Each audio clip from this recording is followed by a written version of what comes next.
Okay guys, hello guys, kamusta kayo lahat? Sana ay lagi kayo nasa mabuting kalagayan. Nandito na naman si Kuya Norms.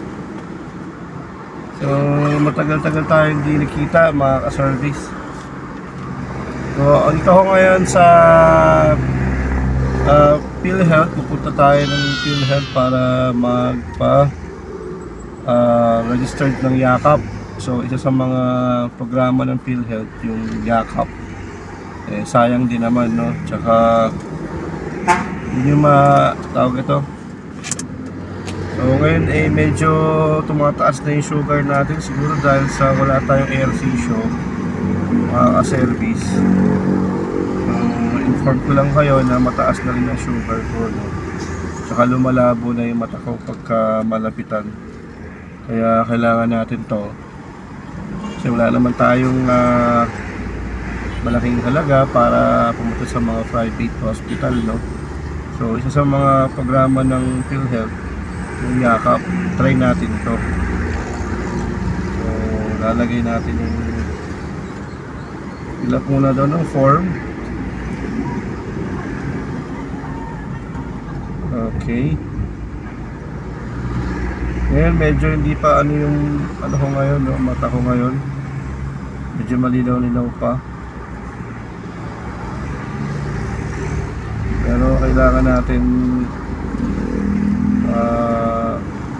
i-maintain yung mababang sugar. PhilHealth number, report ko siya.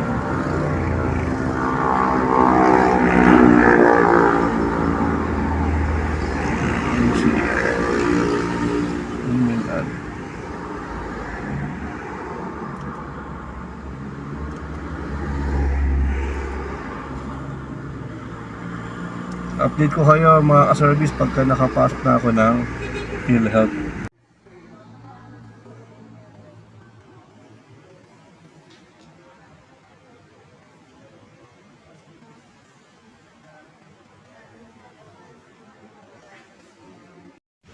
So yun guys, nandito ako ngayon sa PhilHealth, no? Kuha ka pa ng green card na tinatawag nila para maklaim mo yung mga gamot, yung check-up. So ito, mapipila pa ako ng form para makakuha ako ng green card na tinatawag ng PhilHealth. So ito guys, nakakuha na tayo ng green card. So piniklaim daw to pagka may reseta na, i-claim sa number 3 na pintuan. Okay. So yun mga ka-service, hello, no? So nakakuha na tayo ng green card sa PhilHealth. At nakapag na rin tayo ng yakap, nakapag-register na rin tayo. So lalagay ko na lang dito yung mga step by step na ginawa ko. Sa mga gustong magpa-register sa yakap, ito yung mga una kong ginawa. So una, pumunta ako sa PhilHealth office dito sa May 13. At sabi ko sa guard, magpaparehistro ako, no? Kasi sa online pwede naman kayo magparehistro. Kaya lang sa case ko, hindi ako makapag-register ewan ko kung bakit. Kaya ginawa ko, dumiretso na lang ako sa PhilHealth office. Tapos pagpunta ko doon sa PhilHealth office, so pinapila ako doon sa una muna, nilagay ako sa claims. So doon ako sa claims pinapila, no? So pagtungtungin ko sa claims, so bibigyan ka na ng form doon para fill upan ulit yung mga form na yon. At pwedeng ilagay mo yung mga dependent mo, yung mga anak mo, isasama mo na rin sa yakap, na paparegister mo na rin para kung just in case na meron silang mga kailangan ng gamot or something, no? Pwede mo na i-claim din sa yakap consultant, no? Tapos after nun, pumunta na ako ng City Health Office kasi doon ako sabi ko, doon ako, yung first choice ko is City Health Office. So dito yung sa May 13. Kaya lang ang City Health Office pala ay may schedule, no? Ito yung schedule nila. Ibigay ko na lang, pakita ko yung schedule nila. Wednesday kasi ngayon. Sige po. So yun, pinapalis na ako ng guard. So mamaya ulit. So yun guys, pinalipat tayo ng guard doon kasi mag-hazard lang sana ako para ano lang, no. So nasa na ba ako? So ayun, nasa loob ako ng PhilHealth, no. So binigyan ako ng sa section na claims. Doon ako pinapila. So pag pila ko, binigyan ako ng form. So yung mga independent pwede nyo na ilagay din sa i-registered sa yakap. Yung mga anak nyo, no, pwede na rin. Tapos kung may bago kayong baby, pwede nyo rin ilagay. Siyempre kailangan nyo muna iparehistro yung bago nyong anak, no.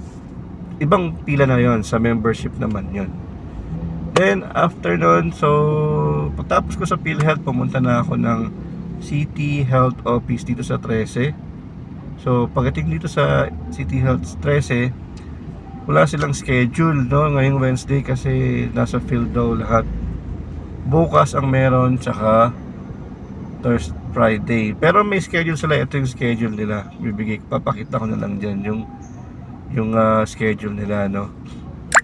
So sa akin siguro ang gagawin ko na lang, kasi bukas di ako pwede, Friday ako magpapa-check up.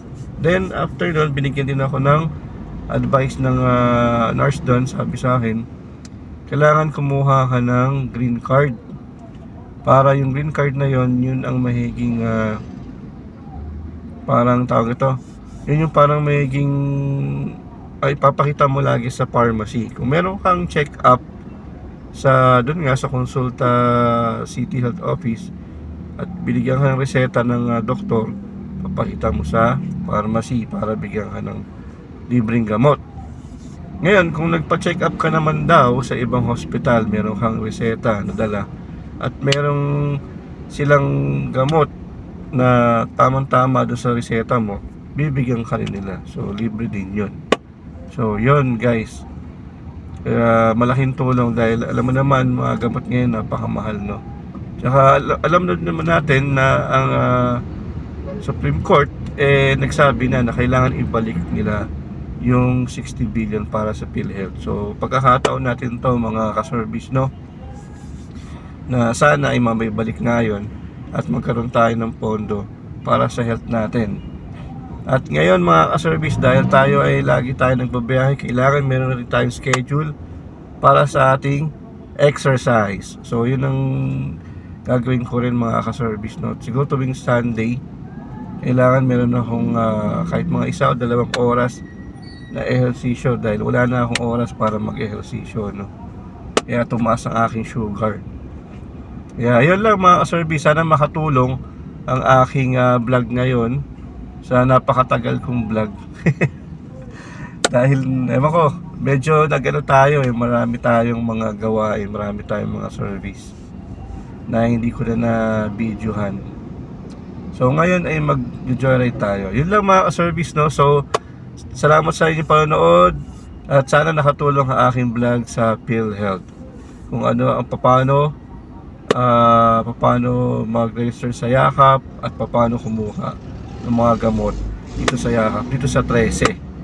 So yun lang. Thank you sa inyo and God bless.